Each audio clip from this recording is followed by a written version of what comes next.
નકલ માટે આપણે વાત કરીએ તો 13 નકલો માટે આપણે મેળવીશું તો 21.10 મળશે અને છેલ્લી 14 નકલો માટે આપણે ઈએમવીની કિંમત મેળવીએ તો 14 નકલો માટે આપણને ઈએમવીની કિંમત 18.25 મળે તો 5 પરિસ્થિતિમાં 10 નકલો ખરીદે તો ઈએમવીની કિંમત 20 મળે છે, 11 નકલો ખરીદે તો 20.40 મળે છે, 12 નકલો માટે 22.25 મળે છે, 13 નકલ માટે 21.10 મળે છે અને 18.25 14 નકલો માટે મળે છે. તો આ 5 ઈએમવીની કિંમતો પૈકી સૌથી મોટી વેલ્યુ મેક્સિમમ વેલ્યુ આપણને કેટલી નકલો માટે મળે છે તો 20, 20.40. તો કેટલી નકલ માટે મળશે? 12 નકલો માટે મળે છે મિત્રો.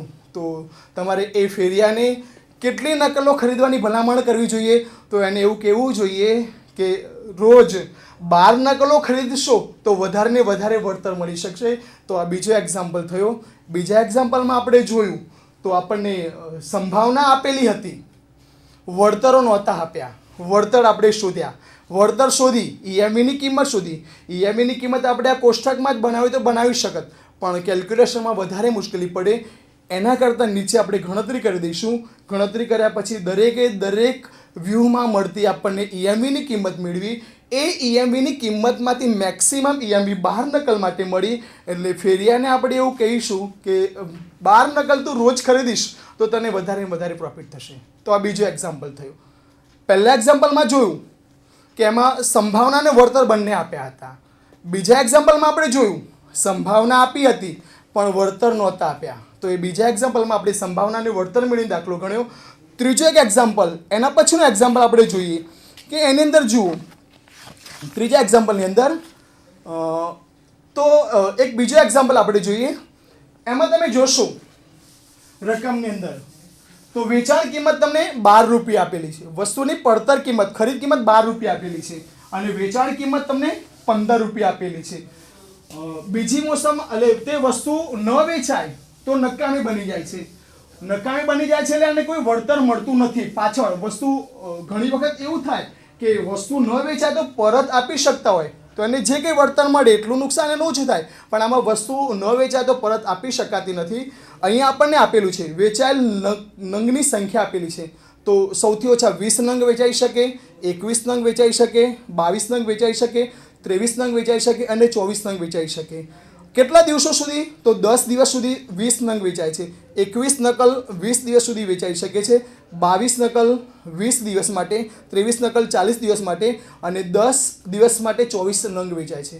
તો આની ઉપરથી આપણે આ દાખલામાં જુઓ મિત્રો તો વળતર પણ નથી આપ્યા અને સંભાવના પણ નથી આપ્યા. તો આવો દાખલો પૂછાય તો સૌથી પહેલું કામ તો સંભાવના મેળવવી પડે. સંભાવના કેવી રીતના મેળવવાની? તો બહુ સિમ્પલ છે, એકદમ સરળ. પહેલાં દિવસોનો સરવાળો કરો તો કુલ કેટલા દિવસો છે જુઓ તો 10 + 20 + 20 + 40 + 10 એટલે કુલ દિવસો 100 દિવસોની ઇન્ફોર્મેશન આપણને આપેલી છે. તો કુલ દિવસો 100 છે. વેચાયેલ નંગની સંખ્યા કેટલી છે? તો 20, 21, 22, 23, 24 અને 25. દરેક માટે સંભાવના શોધીશું પણ આન્સર બુકમાં દાખલો ગણવા જઈએ તો સીધો એક્ઝામ્પલ નહીં ગણીએ. પહેલાં તો ક્વેશ્ચન નંબર લખીશું, ક્વેશ્ચન નંબર લખ્યા બાદ ABCમાંથી કયો ઓપ્શનનો દાખલો છે એ લખીશું અને પછી વેલ્યુ લખીશું આપણે જે કંઈ ઇન્ફોર્મેશન છે તે. તો પહેલાં આપણને આપે છે ખરીદી કિંમત. તો ખરીદી કિંમત રૂપિયા 12, વેચાણ કિંમત રૂપિયા 15. એના પછી આગળ જઈએ તો કુલ દિવસો આપણને પહેલા નફો શોધી દઈએ. જો વસ્તુ વેચાય તો નફો કેટલા રૂપિયા મળે? તો નફો 15 - 12 એટલે કેટલા રૂપિયા નફો મળશે? 3 રૂપિયા. અને ન વેચાય તો નુકસાન કેટલા રૂપિયા નુકસાન જશે? કારણ કે 12 રૂપિયામાં ખરીદી છે વસ્તુને પાછી આપી શકાતી એટલે 12 રૂપિયા નુકસાન જશે. વળતર કરતાં નુકસાન વધારે છે તો ઘણી વખત માઇનસમાં પણ વેલ્યુ મળે એવું થઈ શકે. રાઈટ, જોઈશું આપણે આગળ સંભાવનાની કિંમતો મેળવવાની. તો સંભાવનાની કિંમતો મેળવવા માટે કુલ દિવસો કેટલા છે આપણી જોડે? તો કુલ દિવસોનો સરવાળો કરીશું તો 10 + 20 + 20 + 40 + 10. ઓકે, ટોટલ દિવસો આપેલા છે 100 દિવસો. હવે દરેક પરિસ્થિતિ માટે આપણે સંભાવનાની કિંમત મેળવી છે. તો અહીંયા સૌથી પહેલાં જેમ ગયા દાખલામાં આપણે વળતર સારણી બનાવ્યો હતો તેમ અહીંયા પણ વળતર સારણી બનાવીશું. તો પહેલા કોલમમાં અહીંયા લખીશું વેચાતી નકલો. તો તો સૌથી પહેલા કેટલી નકલ વેચાઈ શકે? તો જે આપણને આપેલી છે મિનિમમ 20 અને મેક્સિમમ 24.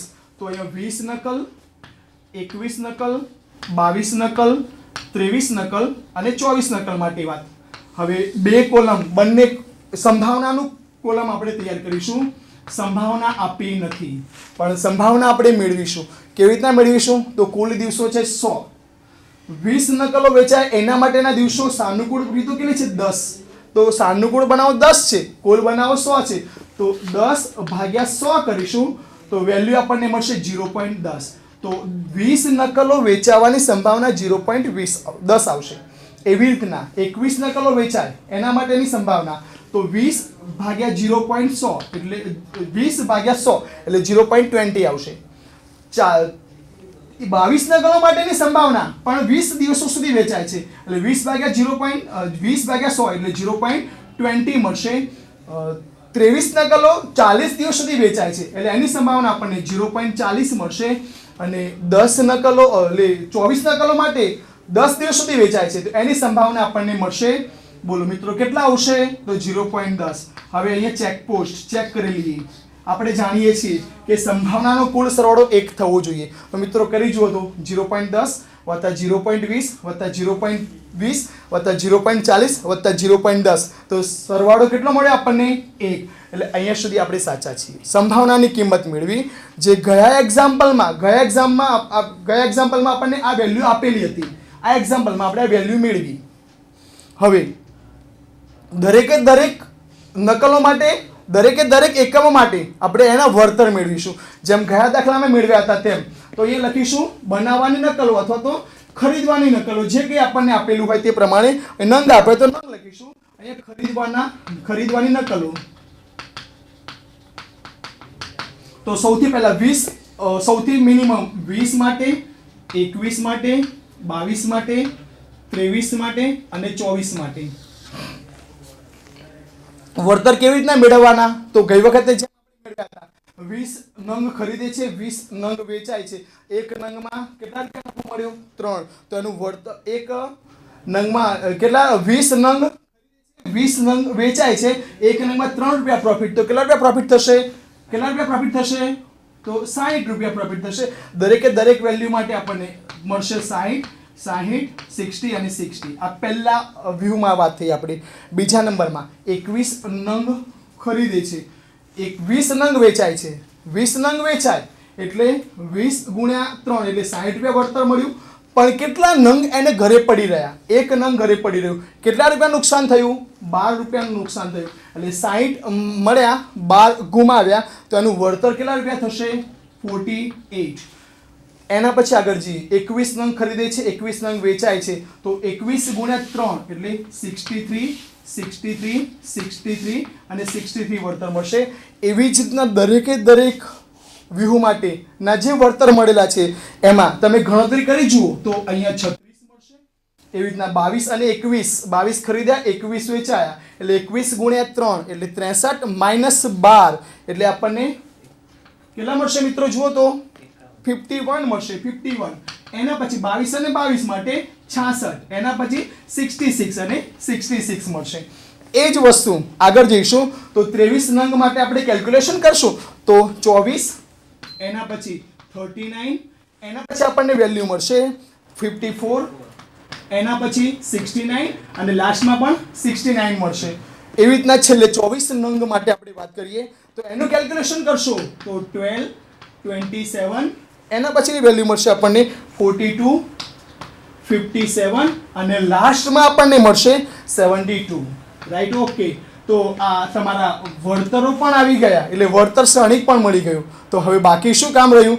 EMVની વેલ્યુ મેળવવાની. તો EMVની વેલ્યુ મેળવવા માટે ગયા એક્ઝામ્પલમાં આપણે જોયું હતું એમાં એ જ રીતના EMV બરાબર સિગ્મા XIJ ઇન્ટુ PJ કરશો. તો પહેલા કેટલી નકલ માટે વાત કરવાની? 20 નકલો માટે કરીશું. તો 20 નકલો માટે મિત્રો સમયનો અભાવ છે એટલે કેલ્ક્યુલેશન તમે કરશો. કેવી રીતના કેલ્ક્યુલેશન કરશો? તો 60 into 0.10 plus 60 into 0.20 plus 60 into 0.20 plus 60 into 0.40 60 into 0.10 એટલે EMVની કિંમત કેટલા મળશે? જુઓ તો કેટલા આવ્યા? 60 આવ્યા, તો અહીંયા 60 લખીશું. કેટલા મળ્યા? 60. કેટલી નકલ માટે? 20. પછી એવી જ રીતના 21 નકલ માટે વાત કરીશું. નકલો માટે 22 નકલો માટે, 23 નકલો માટે અને 24 નકલો માટે ગણતરી કરી જોઈશું. તો ગણતરી કરશો તો 21 નકલો માટે આપણને 61.5 મળશે, 22 નકલો માટે આપણને 60 મળશે, 60 મળશે. એના પછી 55.5 મળે છે અને 45 મળે છે. તો બોલો ડિસિઝન લઈ જુઓ. તો બોલો કેટલી નકલો ખરીદવાની સલાહ આપશો? કેટલી નકલો ખરીદવાની ભલામણ આપશો? તો 60 છે, 61.5 છે, 60 છે, 55.5 છે અને 45 છે. તો બોલો કેટલી નકલો ખરીદવાની સલાહ આપીશું? તો એવું કહીશું કે 21 નકલો અથવા 21 નંગ ખરીદીને રાખવા અથવા બનાવવા, કોઈ પણ શબ્દ જે પરિસ્થિતિ આપણને આપી એ પ્રમાણે આપણે એને સલાહ આપીશું કે 21 નંગ ખરીદી રાખી અને વેચવાથી તને વધારે વળતર મળશે. તો આ ત્રીજો એક્ઝામ્પલ થયો મિત્રો. પહેલા એક્ઝામ્પલમાં જોયું સંભાવના અને વળતર બંને આપ્યા હતા. બીજા એક્ઝામ્પલમાં જોયું આપણે સંભાવના આપેલી હતી પણ વળતર નહોતા આપ્યા, વળતર શોધીને એક્ઝામ્પલ ગણ્યો. ત્રીજા એક્ઝામ્પલમાં આપણે જોયું તો સંભાવના પણ નહોતી આપી, વળતર પણ નહોતા આપ્યા. તો કેવી રીતના એક્ઝામ્પલ ગણવું એ એક્ઝામ્પલ આપણે 3 એક્ઝામ્પલમાં વાત કરી. સૌથી મહત્વના એક્ઝામ્પલ પરીક્ષામાં જે વધારે પૂછાય છે એવું એક્ઝામ્પલ, તો EVPIની વેલ્યુ મેળવવાની. તો એવું એક એક્ઝામ્પલ આપણે આજના દિવસનો છેલ્લો એક્ઝામ્પલ જોઈશું. છેલ્લા એક્ઝામ્પલમાં તો મિતેશભાઈ સાહેબે જે પ્રમાણે કહ્યું તે પ્રમાણે EVPIની કિંમત કેમ મેળવવી પડે? તો નેક્સ્ટ EVPIની કિંમત મેળવવા માટે શું કરવાનું? તો EVPIની કિંમત મેળવવા માટે તો સૌથી પહેલાં PPIની કિંમત મેળવીશું. PPIની કિંમત એટલે શું અને EVPIની કિંમત કેવી રીતના મેળવવાની? તો એના માટેનું એક એક્ઝામ્પલ જોઈએ અને પછી એને આપણે સમજીએ. તો અહીંયા એક્ઝામ્પલની અંદર સંભાવના પણ આપેલી છે, વળતર પણ આપેલા છે. તો એવો એક એક્ઝામ્પલ. સૌથી પહેલા જુદી જુદી પરિસ્થિતિ, જુદી જુદી સંભાવના આપેલી છે. અહીંયા લખીશું આપણે પરિસ્થિતિ.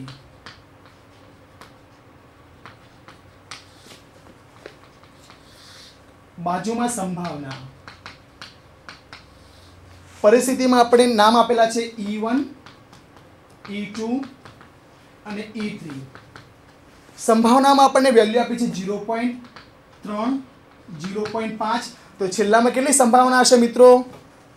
0.5 અને 0.3 એટલે 0.8 થયા. તો આપણને સંભાવના મળશે 0.2. Right, okay, good.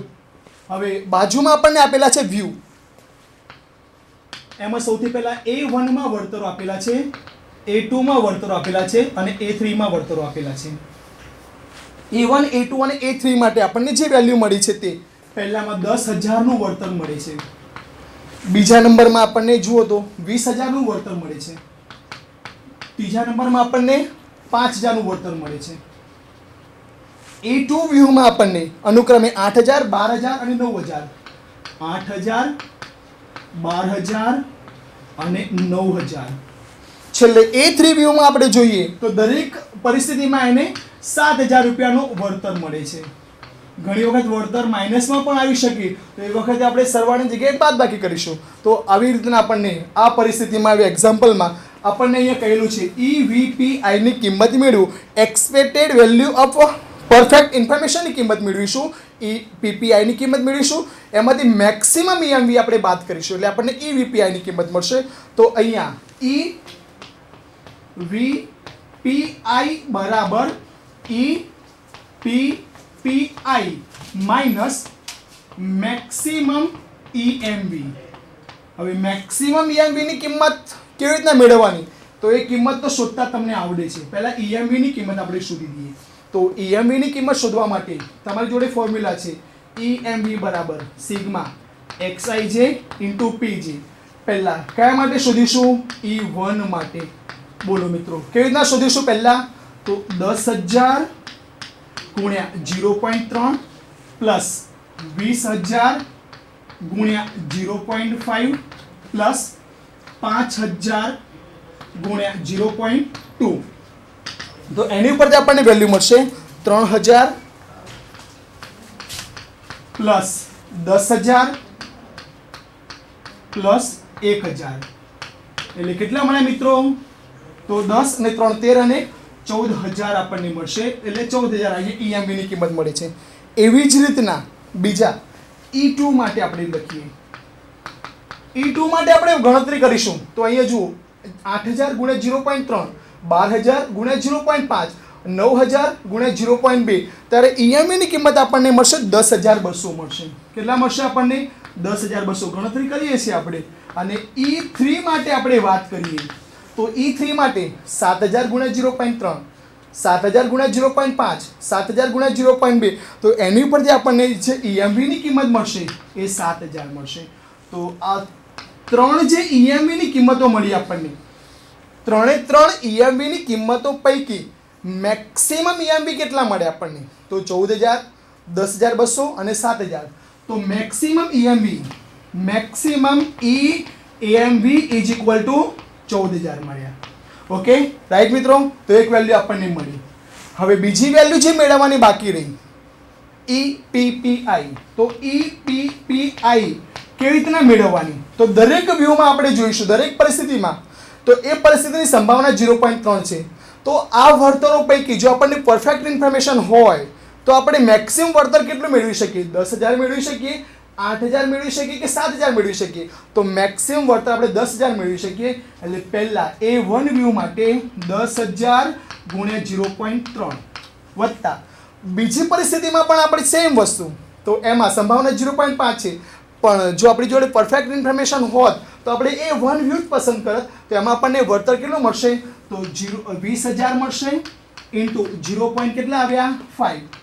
અને છેલ્લા નંબરમાં આપણે જોઈશું તો એની સંભાવના 0.2 છે, પણ મેક્સિમમ વળતર આપણને કેટલું મળેલું છે?